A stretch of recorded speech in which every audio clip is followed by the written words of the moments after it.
राधे राधे। आज बात करेंगे गीता जी के अध्याय 2 के बारे में, जहाँ श्री कृष्णा जी ने कहा कि निष्काम कर्म योग क्या होता है। निष्काम कर्म को अर्जुन जी को समझा रहे हैं कि जिस कर्म में फल की इच्छा नहीं रखते हैं उससे निष्काम कर्म योग कहते हैं। अब अर्जुन जी बोलते हैं कि जब इच्छा ही नहीं रखेंगे फल की तो हम कर्म को करेंगे कैसे। क्यों?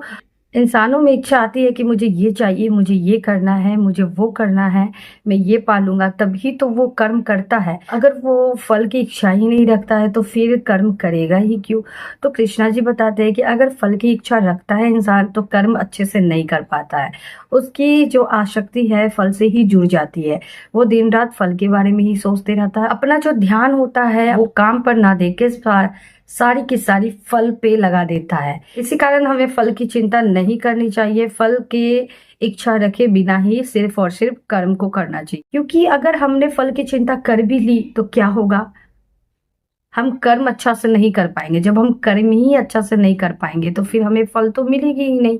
इसलिए श्री कृष्णा जी ने कहा कि फल की इच्छा रखे बिना सिर्फ और सिर्फ कर्म को करे। निष्काम कर्म को लेकर ना बहुत लोगों में ये कंफ्यूजन है कि ये एक विशेष चीजों के लिए कहा गया, या फिर अर्जुन जी को सिर्फ विशेष परिस्थिति में कहा गया, या फिर युद्ध के लिए कहा गया, या फिर किसी एक विशेष चीज के लिए कहा गया। नहीं, ये दुनिया के हर काम, जो भी काम आप करते हो उन सभी चीजों में फॉलो करने के लिए कहा गया है कि आप सिर्फ और सिर्फ अपने कर्म पे ध्यान दें, यानी कि अपने काम पे क्या चीज की जरूरत है। दुकान है तो किस चीज की जरूरत है, बदलाव की जरूरत है, किस तरह की चीजों की जरूरत है जो इसे और भी ज्यादा तरक्की दे सके, बढ़ा सके। बस आप इस चीज को करने में लगे। ये ना सोचे कि मैंने लगा दिया पूंजी, मैंने कर दिया ये, अब पता नहीं ये चलेगी नहीं चलेगी, प्रॉफिट देगी या नहीं देगी, मैंने जैसा सोचा है वैसा हो वैसी हो, वैसा प्रॉफिट मिलेगा या नहीं मिलेगा, इन चीजों पे नहीं करना है।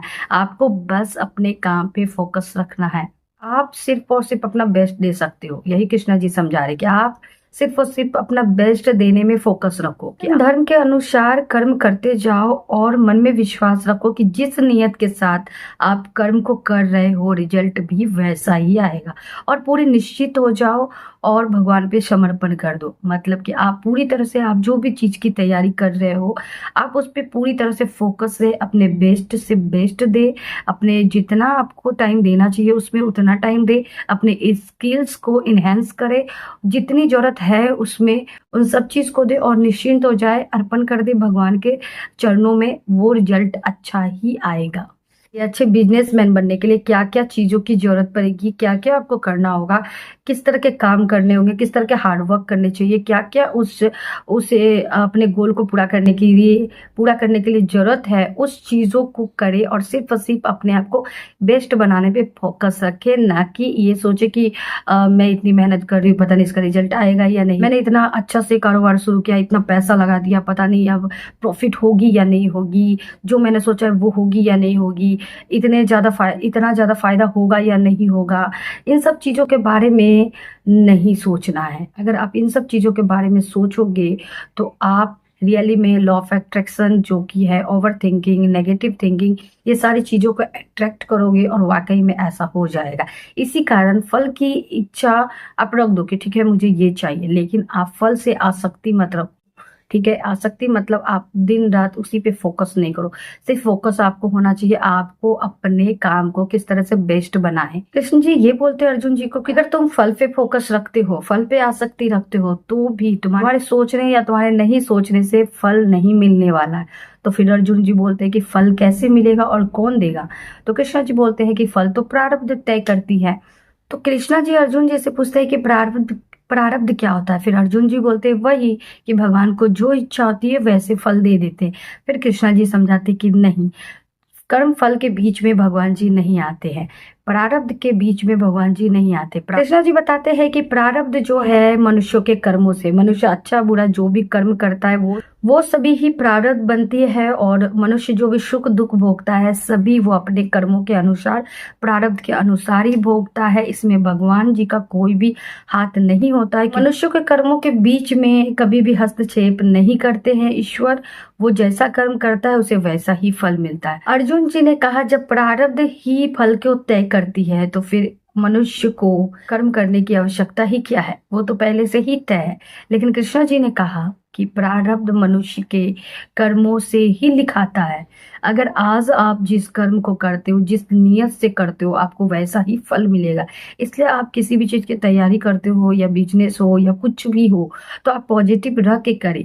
अगर पॉजिटिव रखोगे तो पॉजिटिव ही रिजल्ट मिलेगा। चाहे आप दुनिया की कोई भी काम कर रहे हो, किसी व्यक्ति की हेल्प ही क्यों ना कर रहे हो, तो आप उसके फल की चिंता करके हेल्प ना करें कि मैं तो हेल्प कर रहा हूँ, पता नहीं ये हेल्प करेगा या नहीं करेगा। अगर आप हेल्प कर रहे हो तो ये आपका कर्म है, आपका प्रारब्ध है, आपको फल मिलेगा ही मिलेगा। लेकिन आपको ये इच्छा नहीं रखना है कि उसने हेल्प नहीं किया तो आपको इस चीज पे नहीं फोकस रखना है। आपके सामने जो भी परिस्थिति आती है, जो भी कर्म आते हैं, जो भी कर्तव्य आते हैं, आपको करते जाना है और फल की चिंता नहीं करना है कि वो उस समय हेल्प करेगा नहीं करेगा, मैं क्यों करूं। इन सब चीजों से आपको दूर हो जाना है। अगर कोई परिस्थिति आ जाती, कोई कर्तव्य आ जाता है कि इस तरह की परिस्थिति है, मुझे हेल्प करना चाहिए, लेकिन आप इस वजह से हेल्प नहीं करते हो कि पता नहीं मेरी हेल्प करेगा या नहीं करेगा, तो मुझे भी नहीं करना चाहिए, इस वजह से आप रुक जाते हो, तो फिर कृष्ण जी ने कहा है कि अगर आपने इस तरह की चीजें की तो आप बंधन में बंध जाते हो। ठीक है, आप ना फल में आसक्ति रखने लगते हो कि मुझे मिलेगा या नहीं मिलेगा। इसके वजह आपको ये करना है कि विधान की इच्छा को समझकर और धर्म को समझकर, अपने कर्तव्य को समझकर आप उस समय, उस परिस्थिति में आपको जो करना चाहिए आप उसे करो। ज्ञानी पुरुष इसी योग को अपनाकर कर्म योगी बन जाते हैं। फल से आसक्ति रखोगे तो डर, मोह, ईर्ष्या, द्वेष, क्लेश सब होगा।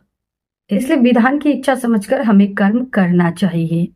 जो फल में आसक्ति रखते हैं वो सुख दुख में फंस जाते हैं और वो जन्मों जन्मों तक बंधन में बंधे रहते हैं और इसलिए वो जन्म लेते रहते हैं।